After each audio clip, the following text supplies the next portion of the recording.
তিনি তার কালামুল্লাহর মধ্যে বলেন, ওয়ামা খালাকতুল জিন্না ওয়াল ইনসা ইল্লা লিয়াবুদুন, আমি মানুষ এবং জিনজাতিদেরকে সৃষ্টি করেছি, তৈরি করেছি, বানিয়েছি ইল্লা লিয়াবুদুন, একটি কারণ, শুধুমাত্র আমার ইবাদত করার জন্য, শুধুমাত্র আমার দাসত্ব গুণগান গণকীর্তন করার জন্য আমি মানুষ এবং জিনজাতিদেরকে বানিয়েছি, তৈরি করেছি।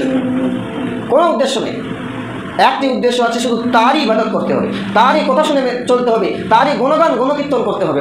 সম্মানিত আজকে জুমার মুসল্লিগণ, যাবতীয় প্রশংসা গুণগান গণকীর্তন সেই মহান পাক রব্বুল আলামিনের জন্যই, যিনি আমাদেরকে সমস্ত কাজকে ত্যাগ করে ছেড়ে দিয়ে জুমার মসজিদে এসে আমাকে কিছু বলার এবং আপনাদেরকে কিছু শ্রবণ করার তৌফিক দান করেছেন। যে আল্লাহ তাআলার প্রশংসা আমরা লেখার জন্য যদি সারা পৃথিবীর পানিকে যদি কালি হিসাবে ব্যবহার করি এবং সারা পৃথিবীর গাছকে যদি কলম হিসাবে ব্যবহার করি এবং জমিনকে পৃষ্ঠা বানিয়ে খাতা বানিয়ে যদি আমরা আল্লাহ তাআলার প্রশংসা লিখতে লাগি, তাহলে সব কিছু শেষ হয়ে যাবে, তবুও আমরা আল্লাহ তাআলার প্রশংসা বলে লিখে শেষ করতে পারবো না। তাই সংক্ষিপ্ত আকারে উচ্চ স্বরে সকলে মিলে বলুন আলহামদুলিল্লাহ। অতঃপর আমার নবী, আপনার নবী তথা সারা বিশ্বের নবী, নবীদের নবী, মা আমিনার লাল মরুর দুলাল, ইহকালের নেতা পরকালের নেতা জনাবে মুহাম্মদুর রাসূলুল্লাহ সাল্লাল্লাহু আলাইহি ওয়াসাল্লামের ওপর অজস্র দরুদ ও সালাম বর্ষিত হোক। আল্লাহুম্মা আমিন, আল্লাহুম্মা সাল্লি আলাইহি ওয়া আল্লাহুম্মা বারিক আলাইহি। সম্মানিত উপস্থিতি, আমি আপনাদের সম্মুখে কোরআনুল কারীম থেকে দুটি আয়াত পাঠ করেছি এবং সহিহ হাদিস থেকে দুটি হাদিস পরিবেশন করেছি। উক্ত আয়াত এবং হাদিসকে সামনে রেখে কিছু আলোচনা করে আমি আমার বক্তব্যকে ইতি করে নেব বলে আশা রাখছি। ওয়া মা তৌফিক ইল্লা বিল্লাহ। প্রিয় উপস্থিতি, দেখেন, সমস্ত কাজের পিছনে কোনো উদ্দেশ্য থাকে, কোনো কারণ থাকে। মানুষ উদ্দেশ্যবিহীন কাজ করতে পারে না বা করে না। মানুষ কোনো কাজ করে, সে কাজের পিছনে উদ্দেশ্য থাকে, কারণ থাকে। সাপোজ মেনে নেন, একজন গার্জিয়ান তার ছেলেকে, তার মেয়েকে, তার ভাইকে, তার বোনকে, তার ভাতিজিকে মাদ্রাসা, স্কুল, কলেজ, ইউনিভার্সিটিতে পড়াশোনা করতে দেয়। গার্জিয়ানের উদ্দেশ্য হচ্ছে, বাবার উদ্দেশ্য হচ্ছে আমার ছেলে, আমার মেয়ে, আমার ভাই, আমার বোন সুশিক্ষায় শিক্ষিত হবে। সে নিজে শিক্ষা অর্জন করবে এবং সমাজের মানুষকে শিক্ষা দেবে।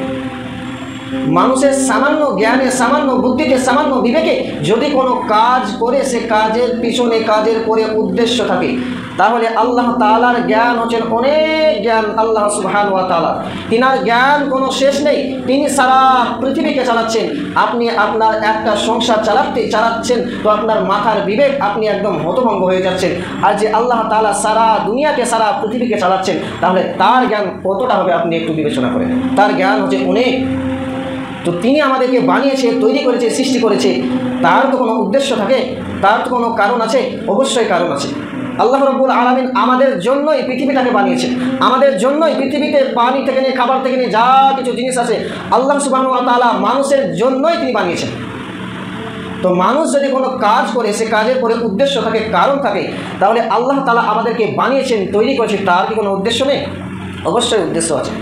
তিনি তার কালামুল্লাহর মধ্যে বলেন, ওয়ামা খালাকতুল জিন্না ওয়াল ইনসা ইল্লা লিয়াবুদুন, আমি মানুষ এবং জিনজাতিদেরকে সৃষ্টি করেছি, তৈরি করেছি, বানিয়েছি ইল্লা লিয়াবুদুন, একটি কারণ, শুধুমাত্র আমার ইবাদত করার জন্য, শুধুমাত্র আমার দাসত্ব গুণগান গণকীর্তন করার জন্য আমি মানুষ এবং জিনজাতিদেরকে বানিয়েছি, তৈরি করেছি।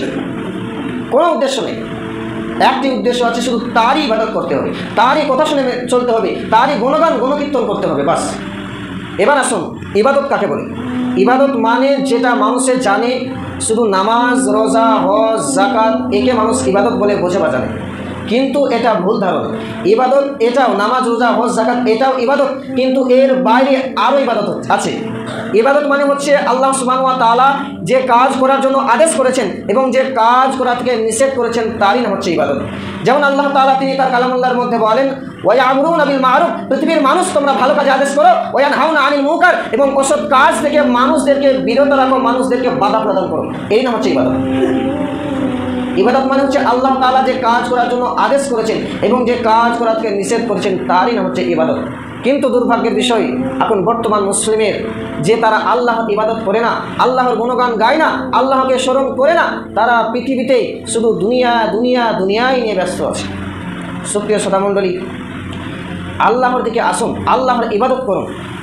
জড়বস্তু জমিন যে জিনিস এক জায়গা থেকে অন্য জায়গা পালায়ন করার জন্য অন্য কোনো মানুষের সাহায্য সহযোগিতা ব্যতীত সে যেতে পারে না, চলাফেরা করতে পারে না, সেই সব জড়বস্তু আল্লাহর কথা শুনেছে, আল্লাহর কথা মেনেছে। ওই দুটি ঘটনা বলবো। প্রথম নম্বর ঘটনা হচ্ছে, এটা হাদিস, কিসসা কাহিনী না। হাদিসের রাবী হচ্ছে আবু হুরায়রা রাদিয়াল্লাহু তাআলা আনহু বলেন, রাসূল সাল্লাল্লাহু আলাইহি ওয়াসাল্লাম বলেছেন যে বানি ইসরাইলের কওমের একজন ব্যক্তি ছিল যে 99 জন মানুষকে হত্যা করার পরে, মার্ডার করার পরে সে একজন দরবেশ আবেদের কাছে গিয়ে বলছে, আবেদ মানে ইবাদত করনেওয়ালা, আল্লাহর ইবাদত করে, তো তাকে গিয়ে বলছে আমি 99 জন মানুষকে নিজ হাতে হত্যা করেছি, মার্ডার করেছি, মান নাজাত, আমার কি কোনো বাঁচার পথ আছে, আমার কি কোনো বাঁচার রাস্তা আছে? সেই ব্যক্তিটি বলল, না, তোমার কোনো বাঁচার পথ নেই, তোমার কোনো বাঁচার রাস্তা নেই। সেই ব্যক্তিটি তাকেও মেরে ফেলল এবং তারপরে সে 12 বা 100টি পুজিয়ে দিল। এবার সেই ব্যক্তিটি মনে মনে তার আল্লাহর ভয় ঢুকে গেল। সে বলছে, ভাবছে, বা আমি 100 জন মানুষকে নিজ হাতে মানুষকে হত্যা করেছি, মার্ডার করেছি, না জানি আল্লাহ তাআলা আমাকে কী করবে। এবার সে তওবা করার জন্য একজন ভালো আলেম মুহাদ্দিস এর কাছে গিয়ে বলছে, আমি নিজ হাতে 100 জন মানুষকে হত্যা করেছি, মান নাজাত, আমার কি কোনো বাঁচার পথ আছে, আমার কি কোনো বাঁচার রাস্তা আছে? সেই ব্যক্তিটি বলল, হ্যাঁ, অবশ্যই তোমার বাঁচার পথ আছে, বাঁচার রাস্তা আছে। তুমি এই গ্রাম থেকে অমুক গ্রামে চলে যাও, মানে তোমার নিজের গ্রাম থেকে তুমি অমুক গ্রামে চলে যাও, অমুক গ্রামে গিয়ে তুমি তওবা ইস্তেগফার করো, আল্লাহ তাআলা তোমার তওবাকে কবুল করবেন, গ্রহণ করবেন। তো সেই ব্যক্তিটি সেই গ্রাম যাওয়ার জন্য রেডি হয়েছে, প্রস্তুতি নিয়েছে, তার মাল, তার পোশাক নিয়ে সেই গ্রাম যাওয়ার জন্য একদম রেডি হয়ে গেছে। সেই ব্যক্তিটি গ্রাম থেকে বের হয়েছে, এমত অবস্থায় মৃত্যুবরণ করলো সেই গ্রাম যাওয়ার জন্য। তো মৃত্যুবরণ করার পরে জান্নাত জাহান্নামের ফেরেশতারা তার নিকট উপস্থিত হয়ে গেল। জান্নাতের ফেরেশতারা বলছে ওর রুহটা আমরা নিয়ে যাব, আর জাহান্নামের ফেরেশতারা বলছে না, ওর রুহটা আমরা নিয়ে যাব। আল্লাহ তাআলা তাদেরকে বললেন, তোমরা একটু থামো। যেই গ্রামটা উনি যাচ্ছিল, কথা ভালো করে শুনবেন, যেই গ্রামটা উনি যাচ্ছিল সেই গ্রামটা যদি কাছে হয় তাহলে জান্নাতের ফেরেশতারা নিয়ে যাবে, আর যেই গ্রামটা উনি যাচ্ছিল সেই গ্রামটা যদি দূরে হয় তাহলে জাহান্নামের ফেরেশতারা নিয়ে যাবে। তো তারা মাপামাপি শুরু করতে লাগলো। আল্লাহ তাআলা যেই গ্রাম উনি যাচ্ছিল সেই গ্রামকে আদেশ করলেন, হে গ্রাম তুমি আগে এসো, আর তার নিজের গ্রামকে, নিজের এলাকাকে আল্লাহ তাআলা আদেশ করলেন, বললেন, হে গ্রাম তুমি পিছে চলে যাও, তুমি সরে চলে যাও। তখন আল্লাহ তাআলার কথা শুনে ওই জড়বস্তু জমিন, ওই ব্যক্তি ও নিজের গ্রাম থেকে কিছুটা বের হয়েছিল, সেই গ্রাম যেতে পারেনি। আল্লাহ তাআলার আদেশ শুনে, আল্লাহ তাআলার হুকুম শুনে সেই গ্রাম আগে এসেছিল আর তার নিজের গ্রাম পিছে চলে গিয়েছিল।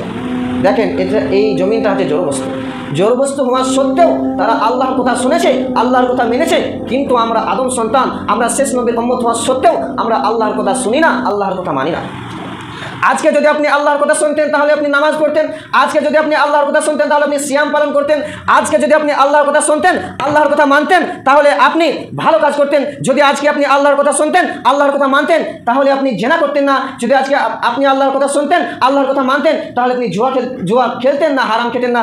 আজকে যদি আপনি আল্লাহর কথা শুনতেন, আল্লাহর কথা মানতেন, তাহলে আপনি নেশাদার দ্রব্য জিনিসকে পান করতেন না, খেতেন না।